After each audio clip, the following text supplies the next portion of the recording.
2009 ഞാൻ ഈ സ്ക്രിപ്റ്റ് എഴുതുന്നത്.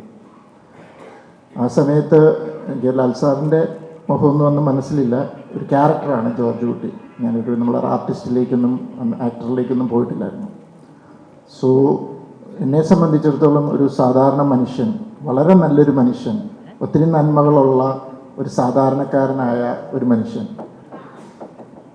ലൈഫിലൊരു പോയിന്റിൽ ഫാമിലിയെ പ്രൊട്ടക്റ്റ് ചെയ്യാനായിട്ട് അയാൾ എടുക്കുന്ന ചില തീരുമാനങ്ങൾ, അയാളുടെ ഒരു ഐഡിയോളജിയോ അല്ലെങ്കിൽ എത്തിക്സിനൊക്കെ എഗനിസ്റ്റായിട്ട് അയാൾക്ക് പ്രവർത്തിക്കേണ്ടി വന്നു. പക്ഷേ അയാളുടെ കാഴ്ചപ്പാടിൽ അയാൾ ചെയ്യുന്നത് ശരിയാണ്. സിനിമയിലെ ഡയലോഗ് പറയുന്ന പോലെ, എൻ്റെ ശരികൾക്ക് വേണ്ടി ഞാൻ എന്തും ചെയ്യും, എൻ്റെ ഫാമിലിയെ പ്രൊട്ടക്റ്റ് ചെയ്യാൻ ഞാൻ എന്തും ചെയ്യും എന്ന് പറഞ്ഞ് അദ്ദേഹം ഒത്തിരി ശരിയാണ്, നിയമവിരുദ്ധമായ പല കാര്യങ്ങൾ ചെയ്യുന്നുണ്ട്. പക്ഷെ അതിൻ്റെ പിന്നിൽ നമ്മൾ പറയല്ലേ,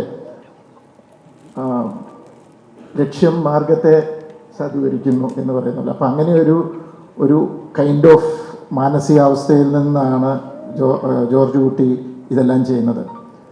അപ്പോൾ ജോർജ് കുട്ടിക്കും ജോർജ് കുട്ടിയുടെ ഫാമിലിക്കും ജോർജ് കുട്ടിയെ സ്നേഹിക്കുന്നവരുടെ പെർസ്പെക്റ്റീവിൽ ജോർജ് കുട്ടി വളരെ നല്ലൊരു മനുഷ്യനാണ്.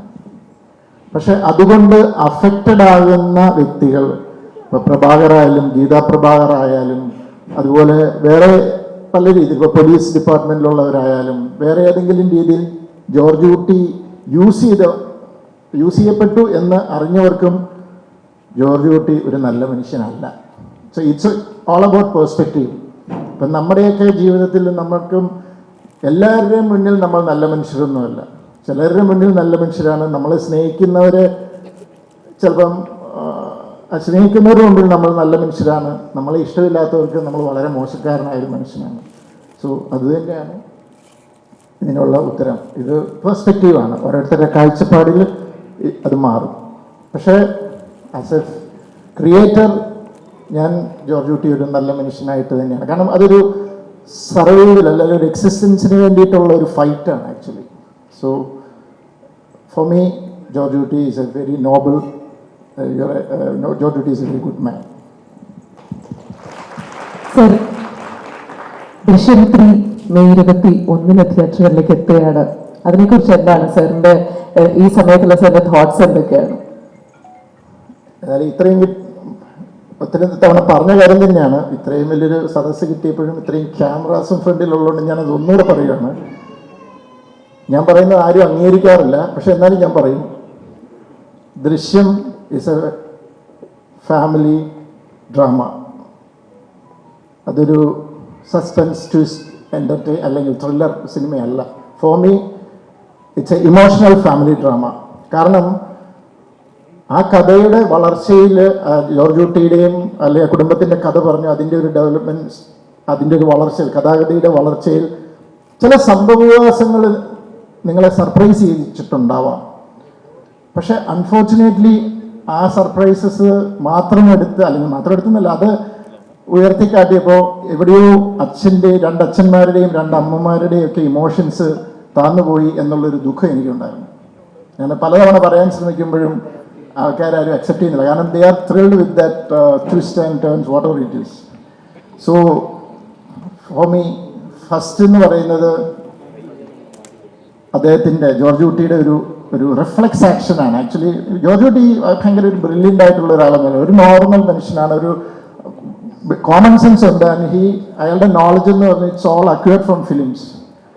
അപ്പോൾ അതിൽ നിന്ന് പുള്ളി ഒരു പർട്ടിക്കുലർ സിറ്റുവേഷനിൽ എന്താ പറയുക, അദ്ദേഹത്തിൻ്റെ ഭാര്യ തുടങ്ങി വെച്ച ഒരു കാര്യം, മകളൊരു അബദ്ധം കാണിച്ചു, അപ്പോൾ തന്നെ ഭാര്യ അതെടുത്ത് ഹൈഡ് ചെയ്തു, പിന്നെ അതിൻ്റെ ഒരു കണ്ടിന്യൂഷനാണ്. And he's trying to protect. അപ്പോൾ അവിടെ കുറച്ച് എന്താ പറയുക ഇൻ്റലിജൻ്റ് ആയിട്ടുള്ള മൂവ്സ് നടത്തി. അതായിരുന്നു ഫസ്റ്റ്. സെക്കൻഡ് എന്ന് പറയുന്നത് അതിലും ജോർജ് കുട്ടി ഭയങ്കര അലേർട്ടാണ്. മേ ബി ഇത്രയും സേഫാക്കി വെച്ചെങ്കിലും പോലീസ് എന്ന് വേണമെങ്കിലും തന്നിലേക്ക് എത്താമെന്നുള്ള പ്രദേശത്തുള്ള ഒരു ഡിഫൻസ് സിസ്റ്റം സെറ്റ് ചെയ്ത് വെച്ചു, വന്നാൽ ഇൻ കേസ്. അതായിരുന്നു സെക്കൻഡ്. തേർഡില് പ്രശ്നം എന്താണെന്ന് വെച്ച് കഴിഞ്ഞാൽ ഇറ്റ്സ് ഓൾമോസ്റ്റ് സേഫാണ്. അഫക്റ്റഡ് ആയിട്ടുള്ള ആൾക്കാരെ സാറ്റിസ്ഫൈഡ് ആയി, അവർക്ക് വേണ്ടത് തിരിച്ചു കിട്ടി, അവർ പോയി. എങ്കിലും ജോർജ് കുട്ടിയെ സംബന്ധിച്ചിടത്തോളം ഭയമാണ്, ആരാണ് ഇനി തൻ്റെ പിന്നാലെ ഉള്ളതെന്ന്. അപ്പോൾ തേർഡ് എന്ന് പറയുന്നത് എന്താണെന്ന് വെച്ച് കഴിഞ്ഞാൽ കൂടുതലും I am concentrating on George Kutty's emotions, his fear. അയാളുടെ പേടിയും അയാളുടെ എന്താ പറയുക ഇമോഷൻസിലുമാണ് കോൺസെൻട്രേറ്റ് ചെയ്തിരിക്കുന്നത്. കാരണം ഇത്തവണ ഫസ്റ്റിനും സെക്കൻഡിൽ നിന്ന് ഒരു വ്യത്യാസമുണ്ട് തേർഡിന്. തൻ്റെ പിന്നാലെ ആരെങ്കിലും ഉണ്ടെങ്കിൽ അത് ആര് എന്ന് ജോർജ് കുട്ടിക്ക് അറിയാൻ മേല. ഫസ്റ്റിലും സെക്കൻഡിലും ആരാണ് തൻ്റെ പിന്നാലെ എന്ന് വ്യക്തമായ ധാരണയുണ്ട്. പോലീസുണ്ട്, വേറൊരു ഫാമിലി ഉണ്ട്. പക്ഷെ 3 അദ്ദേഹം ഫേസ് ചെയ്യുന്ന 2 എൻഡ് എങ്ങനെയായിരുന്നു നിങ്ങളെല്ലാവരും ഓർക്കുന്നുണ്ടാവുമല്ലോ. അതായത് നമ്മുടെ അടുത്ത വരവിനായി അതിനെ പ്രതിരോധിക്കാനുള്ള തയ്യാറെടുപ്പിലാണ് അതിനാണ് അയാൾക്കുള്ള ശിക്ഷ എന്ന് പറയുന്നുണ്ട്.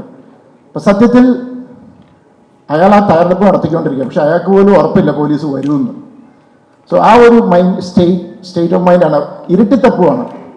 എനിക്ക് തോന്നുന്നു ഏറ്റവും അപകടകരമായ ഒരു സിറ്റുവേഷനാണത്. അപ്പോൾ ദൃശ്യം 3 കൂടുതൽ ജോർജ് കുട്ടിയുടെ ഇമോഷൻസും ജോർജ് കുട്ടിയുടെ ഫിയറുമാണ്. ഓഫ് കോഴ്സ് കുറച്ച് നിങ്ങളെ സർപ്രൈസ് ചെയ്യുന്ന എലിമെന്റ്സ് ഒന്നും ഇല്ലെന്നൊന്നും ഞാൻ പറയുന്നില്ല. പക്ഷെ അത് മാത്രമല്ല ദൃശ്യം 3. സോ അതുകൊണ്ട് ഒരു പരിധിക്കപ്പുറം അത് എക്സ്പെക്ട് ചെയ്ത് സിനിമ കാണാൻ പറയരുത്. You will get disappointed.